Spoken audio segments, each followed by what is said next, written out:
আজ দিনটা আমার ছুটির দিন, আর অফিস ছুটি থাকলে আমার সকালটা কিছুটা দেরিতে হয়। তাই ভাবলাম আজকের দিনের কিছু কিছু মুহূর্ত তোমাদের সাথে শেয়ার করি।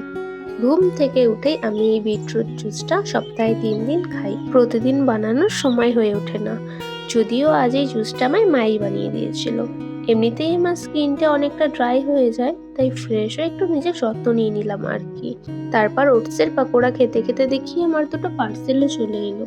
এগুলো সরস্বতী পুজোর জন্য কিছু জিনিস অর্ডার করেছিলাম। স্নানের পরে মাই খাইয়ে দিল। ছুটির দিনে আমি নিজের হাতে খাই না, বেশিরভাগ সময় মাই খাইয়ে দেয়। বাবা ফল কেটে নিয়ে এসেছিল, খেতে খেতে রেডি হয়ে গেলাম আর বেরিয়ে পড়লাম।